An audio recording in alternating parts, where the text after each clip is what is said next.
we want to assure you in the executive and even in those of us who sit in the Council of Governors that we shall endeavor to do our best to serve that one person, Wanjiku.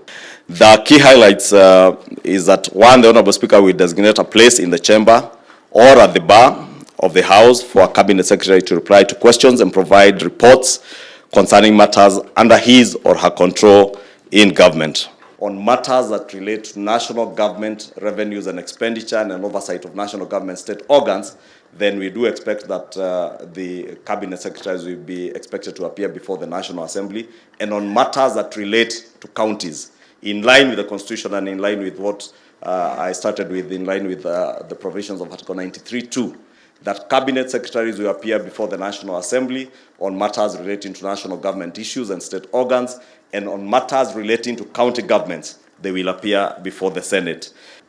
We also review the conduct in office of the President, the Deputy President, and other state officers, and initiate the process of removing them from office. And those state officers are all seated here, Your Excellency. And as I mentioned to you this morning, you did appoint, you nominated, we approved the appointment of both Cabinet Secretaries and Principal Secretaries, and you have the powers to hire and fire. But only one other institution has the power to fire, but has no powers to hire. That is the National Assembly.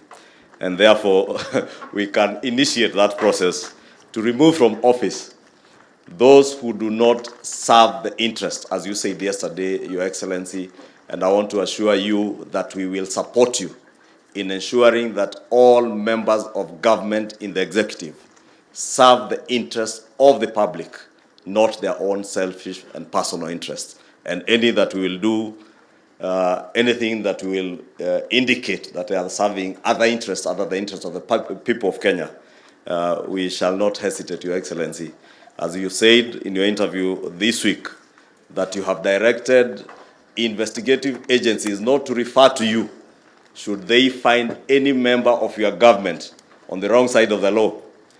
We do not expect myself and my brother Aaron that you shall also be calling any of us should there be need to act.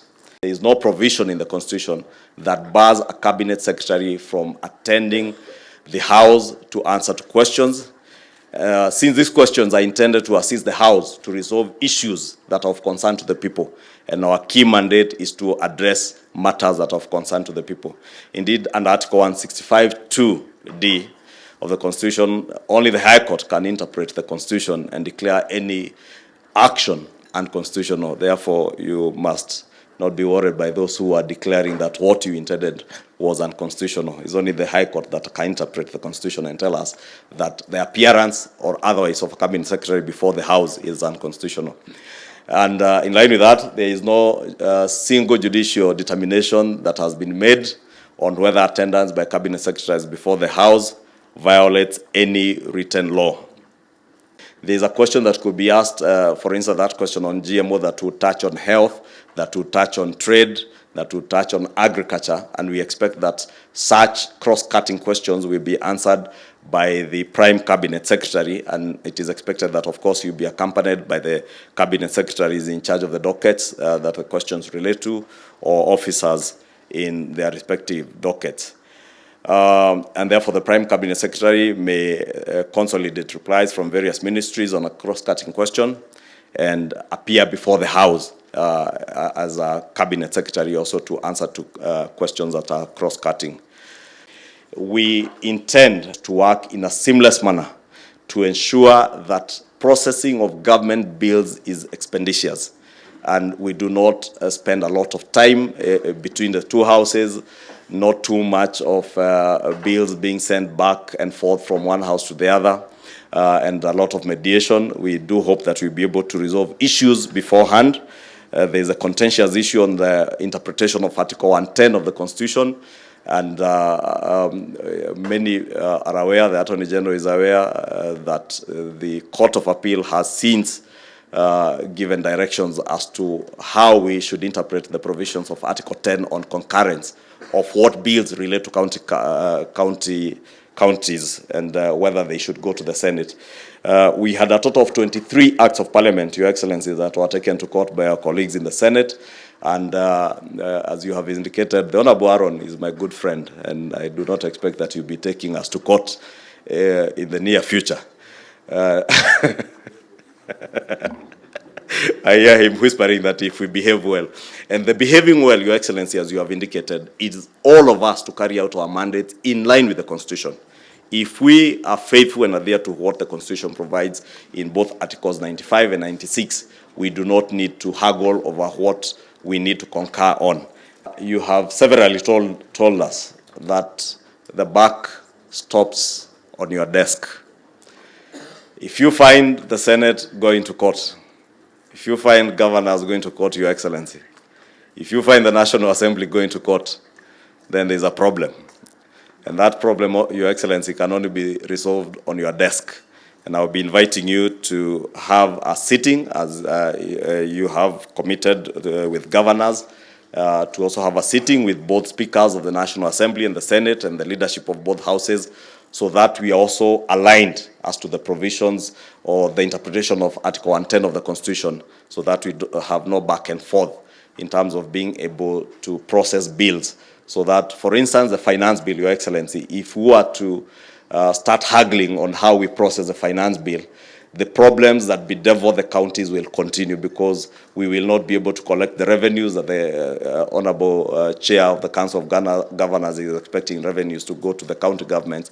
And therefore, it is in all our interest that we are able to process bills expeditiously, especially bills that belong to counties. What His Excellency said while concluding your address, please give a small pep talk, because it's not everybody here that has interacted with members of parliament and know what needs to be done in appearance before members of parliament. I am so pleased by the remarks that you made, Your Excellency, the Deputy President, about relationship between leaders and members of a cabinet.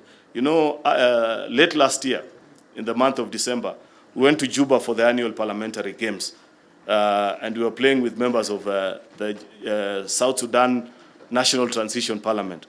And something, we learned a lesson there. Every member of the team, virtually almost every player, was a general. So the game begins and a general, so the announcer was, the person who was commentating the match says, oh, General Mabior passes the ball to General so-and-so. So we went and asked them a question. How comes in this country almost everybody is a general? And they told us a question. They told us that this government was acquired through a struggle. And since we didn't have so much to give to everybody, we said at least let's give them honor so that they feel that they have been recognized by this administration. I feel, and I say this respectfully, that this administration also was born out of a fruit of struggle. And that's, in essence, what you're saying. So sometimes as a cabinet secretary, while you might be saying the members of parliament who are coming to your offices to want to meet you, and you say, these politicians are taking a lot of our time, and think, you know, in the mind of the fellow who's seated in a waiting room, he's a general who wears the marks of the struggle. And he looks at you as a beneficiary of the struggle that he partook in, but cannot enjoy the benefit. What National Assembly represents and what Senate represents, our interests are completely different. Senate, and I think I'll read it somewhere, it's somewhere further down my presentation. Our worldview is completely different. We view things from the Senate with the lens of devolution. How is it going to impact our counties? Is it good for devolution? While our colleagues in the National Assembly, and you've had the confessions earlier of members who have served in the National Assembly, how they viewed things. Therefore, your response to questions in both houses is important. You may give the same answer, but chances are very high you are not likely to get the same response or appreciation of the issues by the both sets of houses. Therefore, it is important. In instances where matters raised by houses are similar, because we want to save on time also sometimes, then it will be prudent that we have this, we will also provide for this mechanism that you appear before a committee, a joint committee actually, of both houses, if it's a matter of greater national interest and we want to put you together so that we save you the time. We also understand the kind of work that you have. So what matters may be considered, like I had mentioned earlier, what is it that you come to mention? Of course, there are three things that we feel is important for you to come and respond to. One, it has to be a matter of government policy. Two, a question of great national importance. Of course, we don't expect that when you come a member will just shoot up and say, hey, my neighbor's cows are missing, your Minister for Internal Security, Kindiki, where are my cows? Or things like that. It has to be a matter of great national importance. So you see, we are also providing a cover for you as a cabinet minister, so that when you appear, there are things that are of good order to you. Of course, it has to be something also of great public interest, not personal interest. You know, not something that means something to me as a senator, but nothing to the public. So those three mechanisms will be the guiding. We will actually set a threshold of what qualifies to be a question that can be brought before you. This government, because we believe in accountability, wants its cabinet secretaries to appear before both houses of parliament, either to make statements, answer questions relating to various government policies, or even public affairs. So this write-up is to make the modalities actually, or proposals on how this is going to be done with specific reference to the Senate. Of course, as most of you might be aware, there are current established mechanisms that are already known to most of us, which is the appearance of you either as a cabinet secretary or as a PS before our various committees, where you come to respond to petitions, statements, written statements that have been raised by members. You come before the various committees of parliament. That's a practice that by and large most of you know. But the system that is being introduced, and as Kimani Ichungwa had mentioned earlier, is a system where you'll actually be appearing before the committee of the whole, which is a simple term to mean a gathering of all the members of the House. And there is, of course, conversation that has been mentioned out there, whether this is constitutional or otherwise. But in our thinking and presentation as a Senate, we find that this has a perfect grounding actually in law.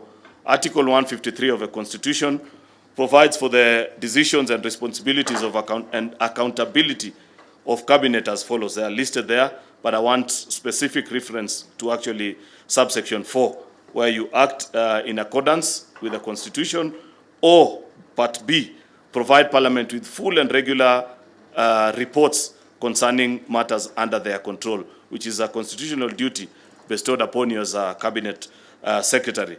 Therefore, the Constitution having set the basis for you to appear, to give this regular update of matters that are before you, then we move closer to Article 117.1 of the Constitution, which gives us now as Parliament the powers also to legislate and make decisions of how we want to transact our business. And that power has been donated to either committees of the House or even us in our entire gathering in how we conduct our business as guided by what is commonly referred to as the standing orders. So therefore, Parliament will therefore be revising its standing orders to provide for cabinet secretaries' appearance before the House in plenary. These are, as you have seen, Your Excellencies and senior government officers, there is really no conflict between the national government and the county governments, and we're very clear on what the roles of the national governments are vis-a-vis what our roles are. At the center of the Constitution of Kenya is a devolved system of government. We will achieve faster development when the government at the county level and the national level work together to deliver as one.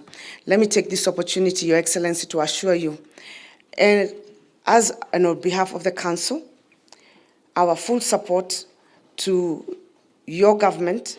You have seen all of us are cooperating and working with you, and we look forward to achieving and delivering as one going forward. We need a conversation on the vocational training, because if we don't get it right at the bottom, at the vocational training center, it will affect even our TVET and the whole technical training trajectory. I have asked some of our technical universities to develop curriculum for the training of trainers, especially for our TVETs.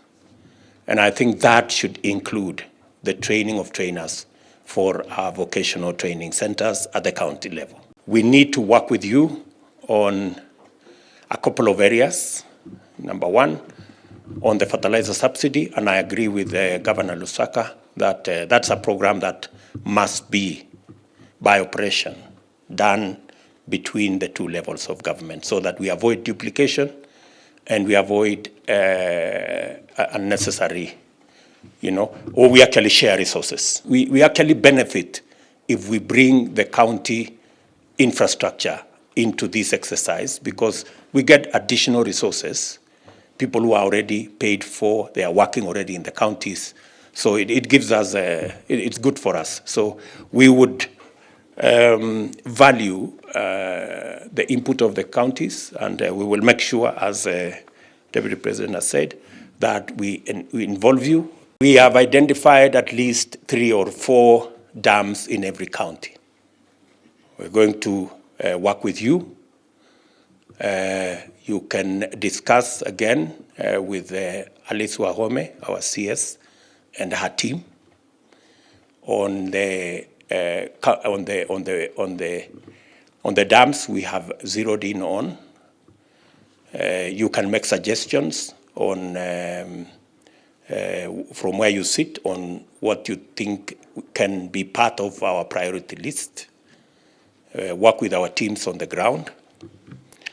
Because aside from the larger dams, we also want to do the smaller dams, and we are targeting almost 1,000 small dams across the country. So that's an exercise we want to work together with you. This administration is going to work with the Council of Governors in accordance with the law and the Constitution. It is not a choice that I make, or a choice that governors make, or a choice that any political party makes. It is by operation of the Constitution. The Constitution directs us to work together in collaboration and in concurrence with the law and the Constitution. So I want to assure our governors, as I do our members of Parliament, that we are going to respect what the Constitution expects of us and what the law expects of us. We have also undertaken that the sibling rivalry that has always been between the two houses and the consequent challenges that we've had with legislation and the workings of government at the two levels of government will be a thing of the past. I want to undertake here that I will not allow any matters between the two houses or between the two levels of government to go to court. We will find the framework to make sure that we sort all the issues out so that we do not have to expend public resources with lawyers going to court. I have already given very clear instructions to government departments and government ministries who, for some reason, one government department takes another government department to court, and we end up paying huge resources to lawyers and attorneys and people in between, that any government agency that decides to take another government agency to court, whoever are responsible for the court matters, they will pay using their own money. I will not accept government resources to be used to pay lawyers for one government agency to take another government agency to court. It will not happen. We have agreed with the two leaders of majority that even the matters that are in court, we are going to find a mechanism for an out-of-court settlement so that we can prosecute the real important issues that affect the people of Kenya, knowing very well that every arm of government and every level of government serves the people of Kenya.